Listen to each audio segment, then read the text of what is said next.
Randy with Carchaeology, and here I go again because I am a sick man that just can't stop playing with cars. I am on my way to Riverside, California to pick up a couple of proper antique British automobiles. I don't know what it is lately. I'm definitely feeling the draw of British cars. I've got quite a few of them right now, and I'm really having fun playing around with them.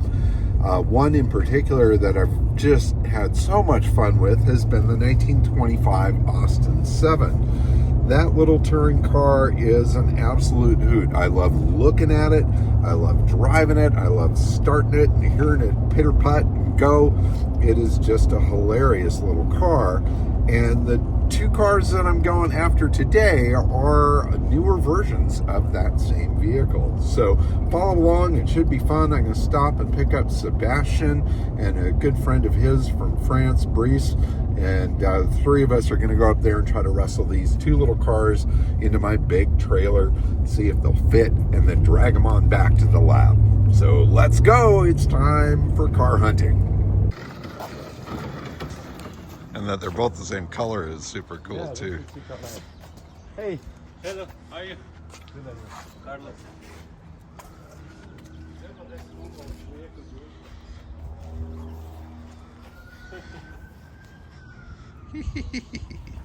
Too damn cool.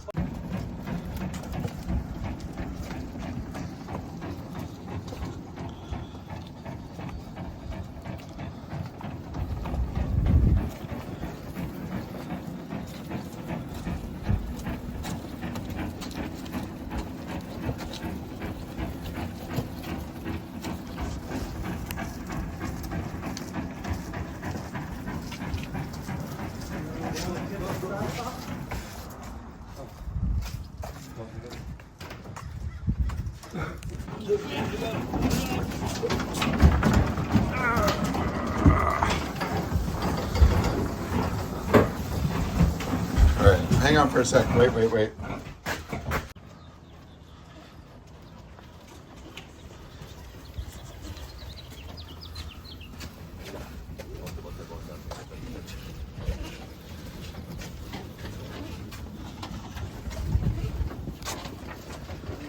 You want to go straight up? Yeah, go for it. Go.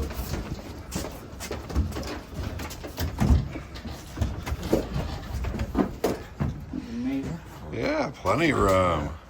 You got any more of them? We can shove them in here.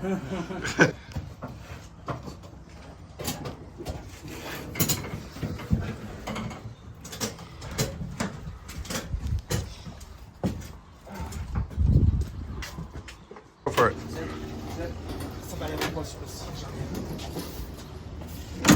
Up. Okay.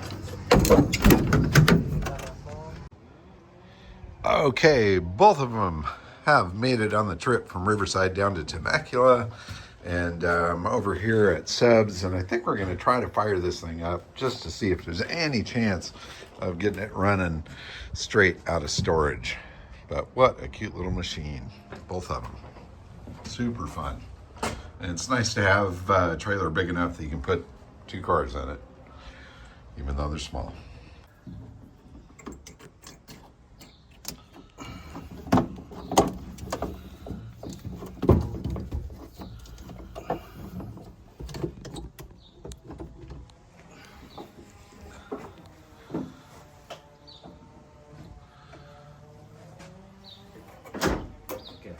Okay. So that's the starter. That's the starter. Which one is? The pull button here. Oh, okay. Cool. Awesome. But I think I need to go. Let's look and see if there's oil in it and stuff. You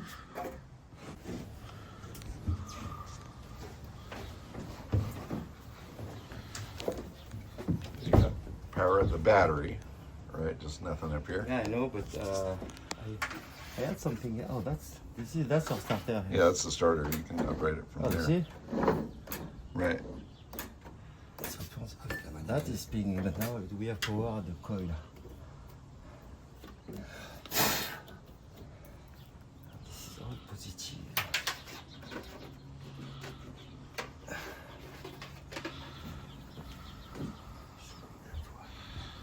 So at one point we need to find a switch. So we need to power that thing.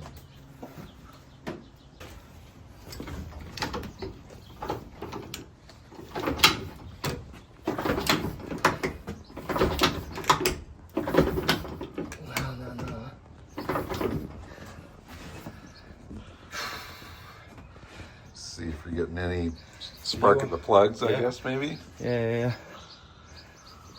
Oh, it's so dirty. Just check if you have any sparks. Okay.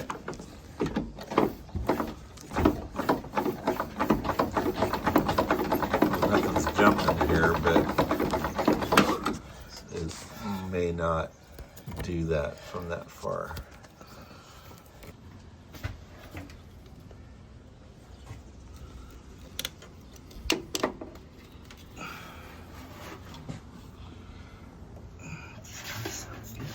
Yeah, it's pretty clean in there. You can see if there's any spark at the points. There. Do you see anything? Oh. Hang on, I think I heard something.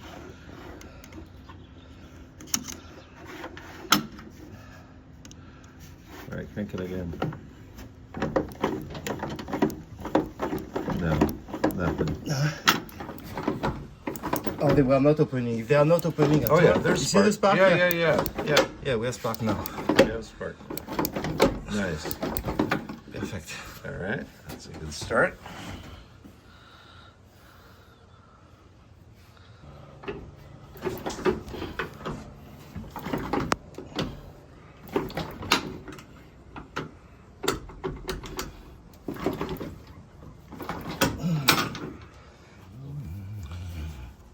Clean the spark plugs. Everything looks pretty good inside the engine looking in through the spark plug holes. Clean all the connections and see if we can get spark to come from the distributor up to the plugs.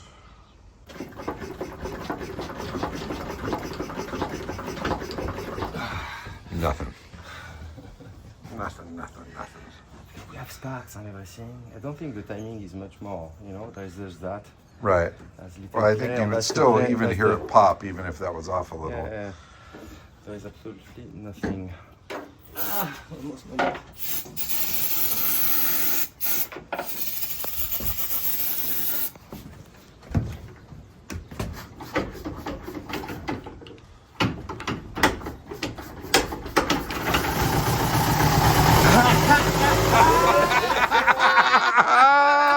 Awesome.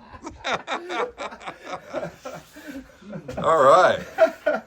Wow, just in time. Just in time, and now we're out of starting fluid. But oh, awesome. There you go. There's life to that little thing.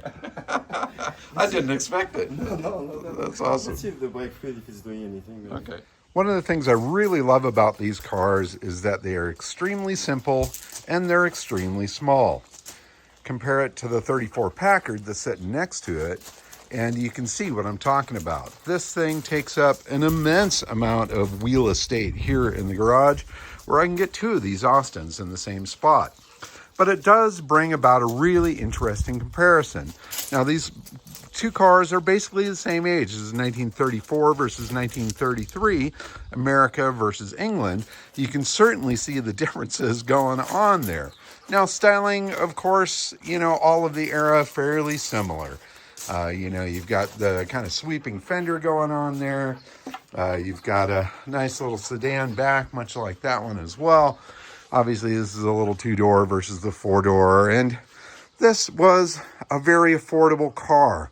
The Packard at its time was not. So it's not really a fair comparison, but since they're side by side, it's kind of fun to look at the two and see how similar they are and how different they are at the same time.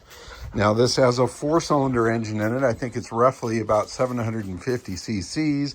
This has an eight-cylinder engine, straight eight. And I'm not sure what the displacement is of that, but I will say it's significantly more. But it's got to beat a Hall car of that weight. This, you don't need a whole lot of horsepower. And when you were trolling around the trails and little roads of England in 1933, well, going fast wasn't what it was all about. Now, the Austin 7 was the car that really put England on wheels, much like the Model T and the Model A here in the US. These were affordable cars, something that the everyman could have. The family could hop in it, go places, have a good time. They were reliable, they were simple, they were easy to fix when stuff went wrong, and they were incredibly durable. Not only were they durable, as in putting up with the abuse, the way that the suspension is strung and or sprung, and the way that they're geared, they are really adept at going over just about any terrain. I urge you to look online for some of the vintage car trials events that happen over in England. And you can see guys taking these things and running them kind of like dune buggies out on these amazing trails through mud and all sorts of stuff. And it's crazy how well they go through all of that stuff. So in any case, my plan here is to clean this thing up and see what I got. It's obviously been cooking outside for quite a while. It's dirty inside, dirty outside. There's areas where the paint has cracked and peeled off. I'm going to do something to kind of secure that and keep it from going any further, maybe a little bit of touch up. Again, I don't want to restore this car. I just want to make it look the best that I can. But I think it's going to be a great transformation to see what it looks like now versus what it's going to look like once I'm done cleaning it up. I also need to get a tire on here that's going to hold air. That one's pretty darn flat. Let's see, I'll open up the door here real quick and peek inside. As you can see, it's pretty dusty and dirty in here. I have a feeling that all of this is going to clean up really nice as well. So this is going to be an exciting, fun project for me. I love detailing these old cars. It's amazing how satisfying it is to hit a panel, watch it polish up, to clean seats and see how nice they look, and to really just give it a little bit of sweat equity to improve what's here. So a couple other things I need to do. The hinge here on the hood is seized up from rust. I'm going to soak that with a little penetrant. I need to find a few pieces for it, a radiator cap. If anybody has one, let me know. It looks like I'm missing one of the little hood latch pieces. And there's probably some other stuff as well. But enough of me rambling along. I'm going to start cleaning up the little Austin 7, 1933. Let's go.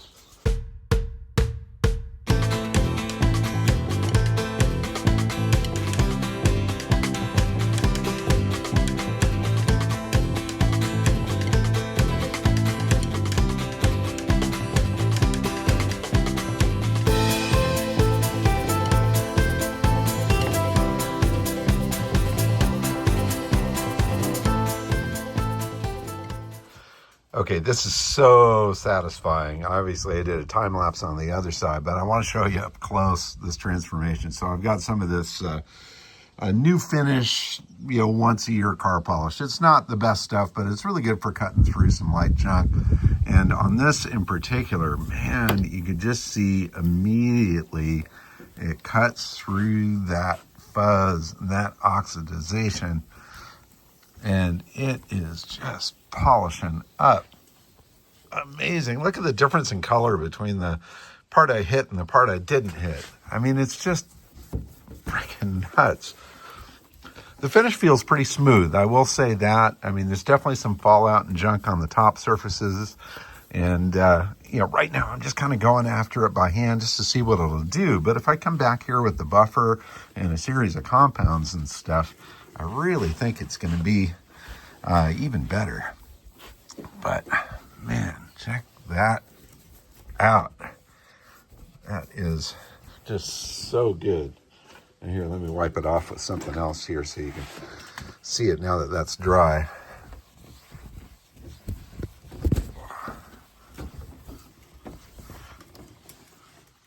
You can almost see my reflection in there.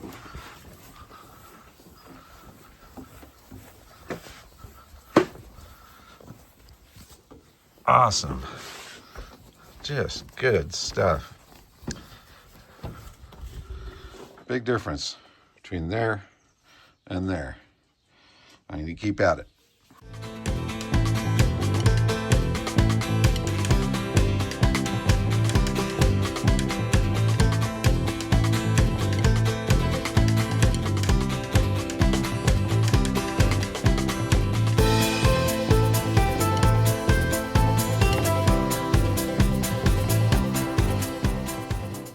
Okay, the exterior of the little Austin is cleaning up pretty good. Still have some more polishing and stuff to do, but you can see some shine, you can see some reflection, and it looks significantly better than it did when I started. Still got to get in there, clean the windows real good, other cleanup to do. I'm going to grab some stuff in town today that's going to help me with some further polishing. What I need to do now, though, is get into the interior and deal with the mess that's in here. Now, it's really super dusty, dirty. Windows are real schmeggy. I got to get all of that out of there. Gonna clean up the seats and stuff. I actually gave this seat a little bit of a wipe there, and I can see that there's some life there.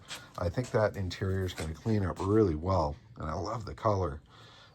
Carpets and stuff actually underneath the stuff there looks like it's in pretty good shape as well. So I think it's going to be a nice transformation to the interior of this car. I'm going to start by pulling that seat out and cleaning that up.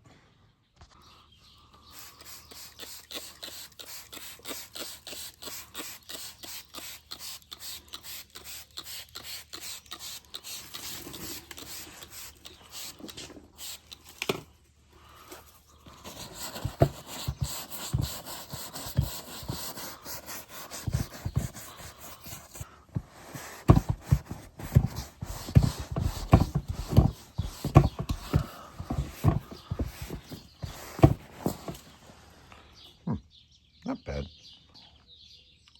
Before and after. Quite a bit better, eh?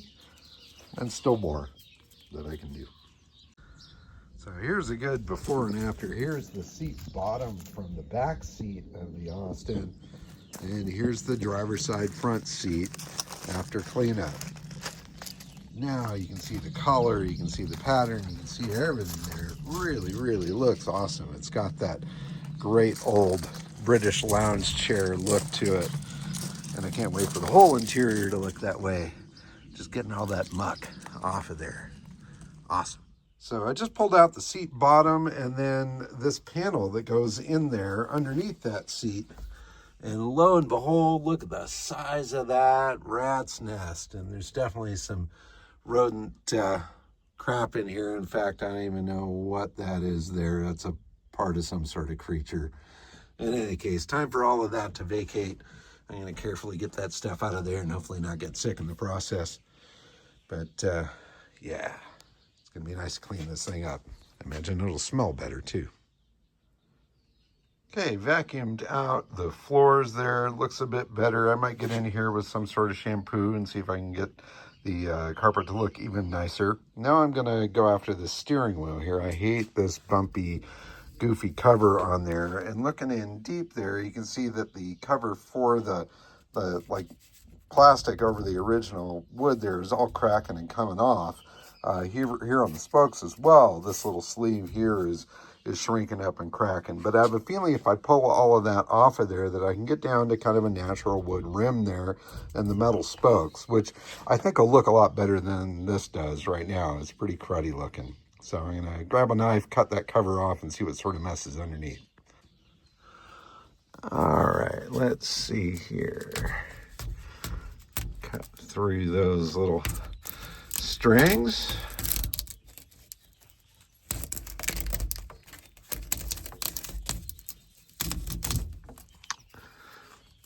Gonna have to get back in here and vacuum again. I'm sure this is gonna kick up all sorts of stuff. Let's see what this looks like underneath there.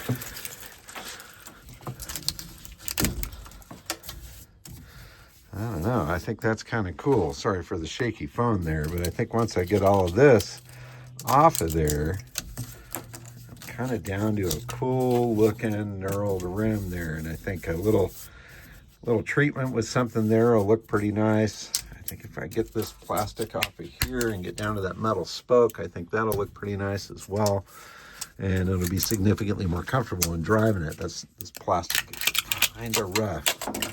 But yeah, check out that metal spoke. All right, already it's looking better. I'm going to dive into it and then show you what I have when I'm done. So I've got the plastic cover off, and then I started kind of sanding to see what was underneath there. And this is actually steel.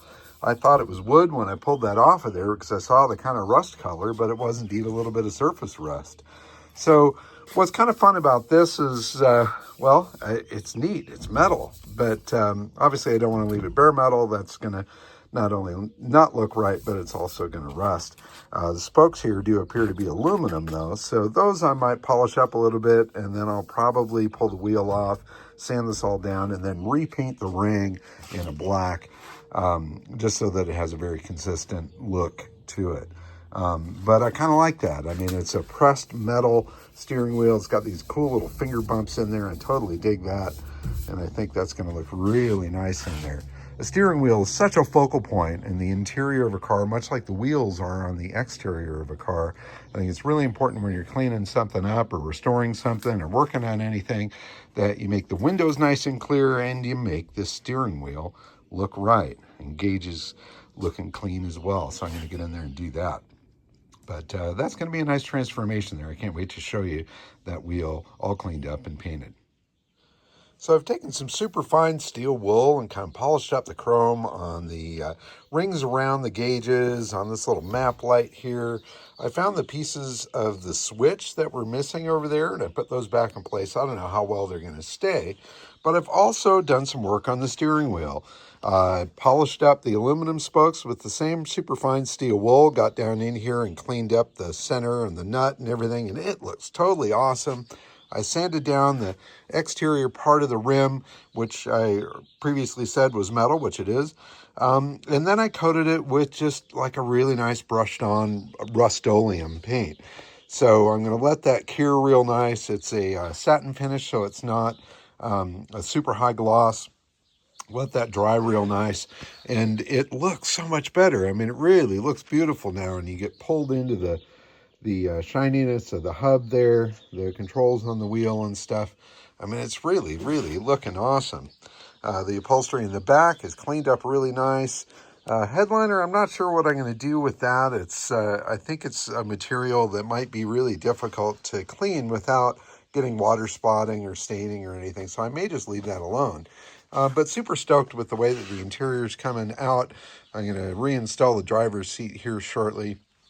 And then while I was playing around with the paint, I actually touched up the spots on the back here where the paint was missing. So I cleared off any of the real heavy flaking stuff, sanded it down a little bit, and then just put a little quick coat of the same satin black that I did on the steering wheel on those spots. So when you stand back here, you don't see it quite as much, and that'll at least put a protective layer on there. I'll probably go back and put another couple layers of gloss and then do some color sanding and polishing and stuff and see if I can get it to look better than this, because that's a little cruddy. But again, I'm not restoring this thing. I just want to make it look as good as I can. You come back here, 10 foot. She's looking beautiful. Well, I'm pretty pleased with the way that the little Austin 7 is coming out. As you can see, it looks significantly better than it did when it rolled in here. Obviously, still have some more I can do. I can clean up suspension parts down there and things like that. But some of the details that I've done to it took very little time but had a very big impact. One of the things I did was repaint the radiator. I pulled off the Austin emblem, masked that off, and hit that with some fresh black to darken that up the way that it should be. It was really rusty looking and kind of drew your attention to it. Now it looks so much better. Obviously, polishing the paint made a big difference as well, getting all that filth and muck off of there, of which there was an awful lot. I love the way that this polished up, but it still has a nice little mild patina to it, which matches the whole car. And there's something fun about a car that's got that patina to it. You don't have to worry about scratching it. You can see the history of the car there. It's all super fun. Looking at the interior now, I've got that all cleaned up fairly well. I still need to do a little bit of work in there too. Painted that steering wheel, polished up the dash, cleaned up the seats, and all of that is looking much more hospitable inside. Around back, I pulled the spare tire off of the back there, polished up the back of the body. It too is looking so much better. Now, I've made a big mess here in the lab around the car. It's amazing how when you go to clean something, how everything around it gets dirty. It's like that dirt and mess just needs to display somewhere. So now I'm going to spend the rest of the afternoon kind of cleaning up my mess of cleaning supplies and things like that. And then my next step on this will be to focus more on mechanicals. I've got a flat tire here. I've ordered up a new tube to put in there so I can at least get it to hold air. Probably not going to drive the thing much on these old tires, but it's also not a car that you're really going to drive a whole lot anyway. So anyway, this is the 1933 Austin 7 out of this recent stash. Now that I'm pretty close to being done with this, I think I'm going to go get the 37 Austin out of its trailer and swap spaces here and get busy on cleaning that up. But what a cute, cute little car. And it's kind of fun to see it here in the lab next to my 29 Ford and next to the 34 Packard. It's like big, little, and teeny, or Papa Bear, Mama Bear, Baby Bear. In any case, I hope you enjoyed the cleanup of the 33 Austin 7. Please comment down below, follow, subscribe, like, etc., etc. Thanks for watching, everybody. Bye-bye.